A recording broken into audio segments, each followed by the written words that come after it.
नमस्कार, मैं गुलेश पड़ल, आप देख रहे हैं न्यूज 21। छत्तीसगढ़ में लंबे समय से रायपुर और दुर्ग के बीच संचालित कुम्हारी टोल नाके की अनियमितता एवं अवैध वसूली के खिलाफ कांग्रेस ने मोर्चा खोला हुआ है।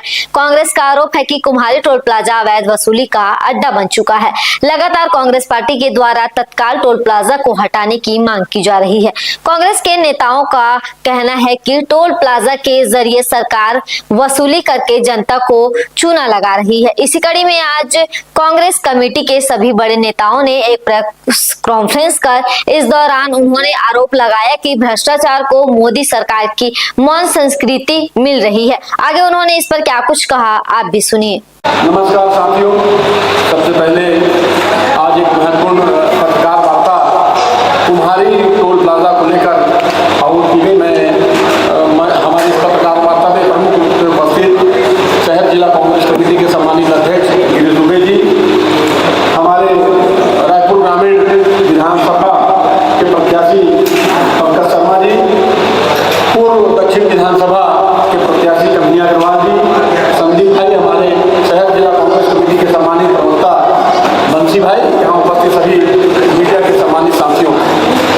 लगातार कुम्हारी टोल प्लाजा को लेकर कांग्रेस पार्टी आंदोलन कर रही है और एक अवैध टोल जिसकी अवधि समाप्त हो चुकी है, जिसके मेंटेनेंस की अवधि समाप्त हो चुकी है, टेंडर की अवधि समाप्त हो चुकी है, उसके बावजूद NHAI और ठेकेदार के माध्यम से अवैध वसूली करने का काम किया जा रहा है। टोल प्लाजा अधिनियम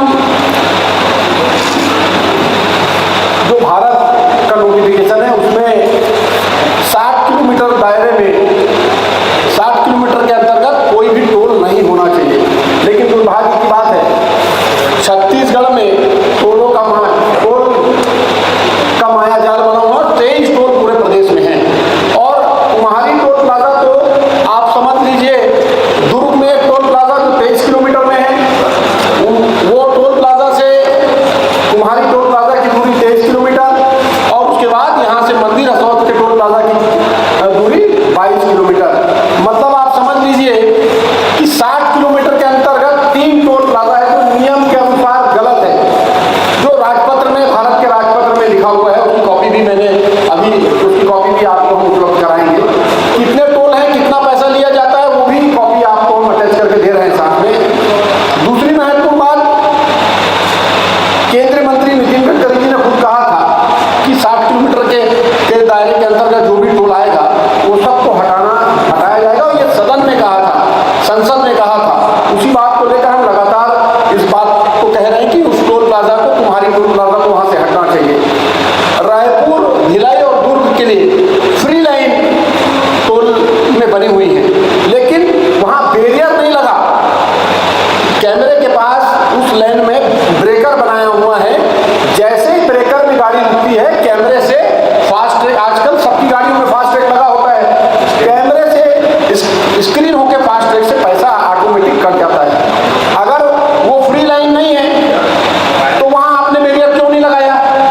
आप कहते हैं कि 350 रुपए का महीने का पास वहां पर हम देते हैं, लेकिन कोई पास नहीं, पाओ तो बढ़ाना है, और जिसका फास्ट ट्रैक लगा नहीं होता उसको 50 रुपया फाइन करके पैसा वो लेते हैं, तो वो भी नाजायज है। अगर आप वो फ्री नहीं है तो आपका बैरियर वहां पर होना चाहिए था, बैरियर आपका नहीं है। एक VIP लाइन है जिसमें ना स्कैनर है, ना कैमरा है, वहां से आप आसानी से जा सकते हैं। वहां सिर्फ सरकारी अधिकारियों को और जो मंत्री हैं उन लोगों को वहां से जाने दिया जाता है। लगातार अरबों और खरबों रुपए की लूट हर साल NHAI के द्वारा उस टोल का टेंडर होता है, और गुंडागुमा लोग वो टेंडर उस टोल में बैठते हैं और कोई किसी को छोड़ते नहीं, सबसे पैसा लेते हैं। लगातार कई मारपीट की घटनाएं, कई प्रकार की घटनाओं को सुनने को मिला है। कांग्रेस पार्टी इसको लेकर पहले भी हम लोगों ने लगातार इसकी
सबसे हास्यास्पद बात यह है कि कुम्हारी टोल नाके में उस रोड पर 2 टोल नाके बीओटी के आधार पर बनाए गए। एक नेहरू नगर में बना और दूसरा कुम्हारी में बना। नेहरू नगर के टोल नाके को बंद किए, पिछले 15 वर्षों से नेहरू नगर का टोल नाका बंद हो चुका है और वहां से टोल नाके को हटा भी दिया गया है। ये कौन सा नियम है कि उसी रोड पर 2 टोल नाका बनाया जाता है, एक टोल नाका बंद हो जाता है जिसको हटा दिया जाता है और दूसरा टोल नाका यहाँ चालू है, जिससे कि पैसे की अवैध वसूली लगातार जारी है। मैं एक ट्विटर दिखाना चाहूंगा, जैसा विकास भाई ने बताया कि नितिन गडकरी जी का ट्विटर हैंडल से है कि 60 किलोमीटर के अंतर्गत कोई भी दूसरा टोल नाका काम नहीं करेगा। डबल इंजन की सरकार के विषय में इन लोगों को कहना है, उनके माननीय संसद यहाँ पर है, सरकार उनकी है, केंद्र में सरकार उनकी है। डबल इंजन में कौन सा इंजन फेल हो रहा है, ये हम लोगों को समझने की जरूरत है। या तो दोनों इंजन फेल है या इंजन काम ही नहीं कर रहा है कि जनता की गाड़ी कमाई का पैसा अवैध वसूली के रूप में टोल नाके से लिया जा रहा है। और कांग्रेस पार्टी ने लगातार विरोध किया है और अभी आगे भी टोल नाका हटने तक विरोध करेगी। मैं माइक विकास करता हूँ। धन्यवाद गिरीश भाई। अब मैं आदरणीय पंकज शर्मा जी से मेरा निवेदन है वो भी कुछ प्रमुख बिंदु जिस विषय को लेकर लगातार हम सब लड़ाई लड़ते रहे उसको अपनी बात पर प्रकाश डालें। प्रेस के आदरणीय साथियों, आदरणीय गिरीश द्विवेदी, विकास उपाध्याय जी, जैसा कि बहुत विस्तृत जानकारी भाई विकास उपाध्याय जी ने, भाई विकास भाई गिरीश द्विवेदी ने आप सबको बताई है, के साथ साथ हम आपको जितने भी सारे प्रमाण और सारी बातों को अवगत करा रहे हैं। मेरा एक स्पष्ट आरोप है कि कहीं न कहीं राज्य सरकार में बैठे लोग उसकी शय पर ही टोल नाका चल रहा है। मैं आपको इस बात पर आपका ध्यान आकृष्ट करना चाहूँगा कि जो अभी वर्तमान में पश्चिम क्षेत्र के विधायक हैं, पूर्व में प्रदेश में परिवहन मंत्री भी रहे। उसके बाद जब कुम्हारी टोल प्लाजा के साथ साथ जब सुंदरनगर टोल प्लाजा की शुरुआत हुई तो सब लोगों ने इस बात को महसूस किया कि प्रदेश में बैठी भाजपा सरकार की शय पर ये टोल प्लाजा अवैध वसूली हमारे प्रदेश के नागरिकों के साथ हो रही है। स्वयं पूर्व परिवहन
राजपत्र में अंकित है और इसीलिए हम उसको हटाने की मांग कर रहे हैं। और जब से हम तो बहुत दिन से बात कर रहे हैं कि वो अवैध टोल है, अभी तो ठेकेदार से जिन जिन लोगों को एक साल में ठेका बदल के दिया गया है, जनता का पैसा वापिस वो भरपाई करे।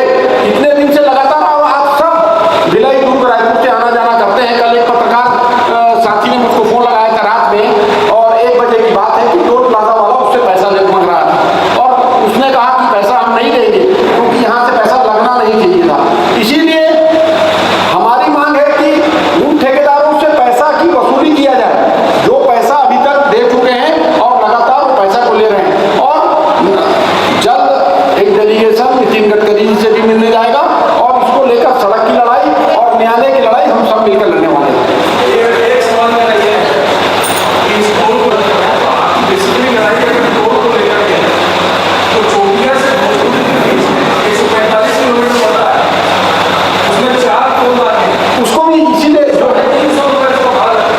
हमने आप थोड़ा सा लेट हो गए, हमने आते साथ सबसे पहले इसी बात को कहा कि टोल नाका टोल के माध्यम से छत्तीसगढ़ में लूट मचाने का काम किया जा रहा है।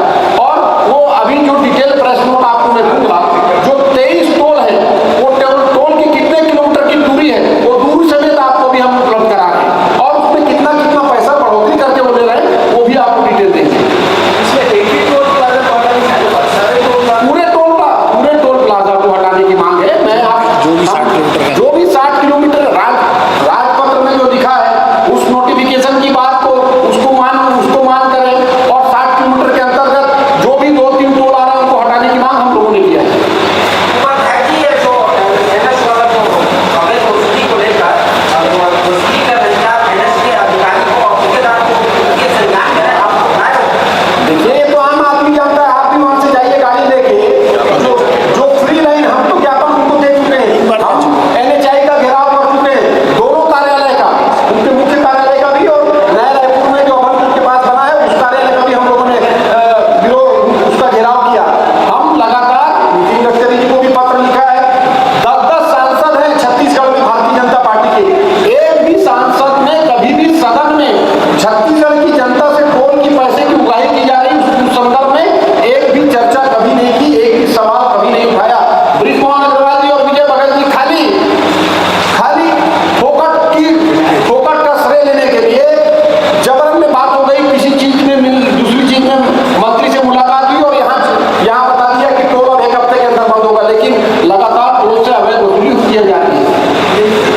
मुलाकात करने की बात करें, चर्चा ऊपर भी करना चाह सकते हैं। देखिए नितिन गडकरी जी का समय हम लोगों ने मांगा है और हम सब साथी एक डेलीगेशन उनसे मिलने जाएगा और अपनी बातों को वहां भी रखेगा। हमने चिट्ठी लिखकर तो उनसे बात कही है, उधर से कोई रिएक्शन नहीं किया है। अभी हम लोगों को मिलने जाना, अभी कोई प्रतिक्रिया नहीं। नमस्कार, मैं गुलेश पलर, आप देख रहे हैं न्यूज 21।